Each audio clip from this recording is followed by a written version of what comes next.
I'm on a mission to be a better chef, and today we're making gingerbread cinnamon rolls from the King Arthur Baking Company. I love this recipe because it's really quite simple. Almost everything goes in at the same time, including the yeast and salt. Now, if you've done any baking, I'm sure you've come across the warning, don't let your salt and yeast touch. But why is that? Technically, salt can kill your yeast. But realistically, the amount of salt you would need to add to your yeast and the amount of time you would need to let them sit together just doesn't happen in the kitchen. That doesn't mean that salt has no impact on yeast at all. It does. Salt slows down your yeast, resulting in a slower fermentation or proofing time. But that's a good thing.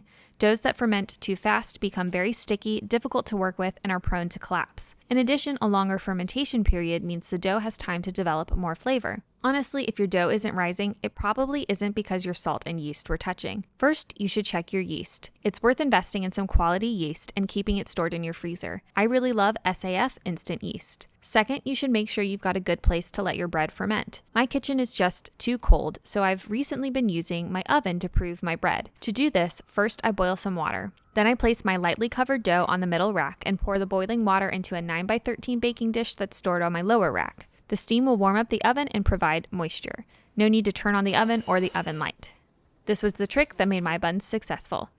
Anyways, see you tomorrow for another Christmas recipe.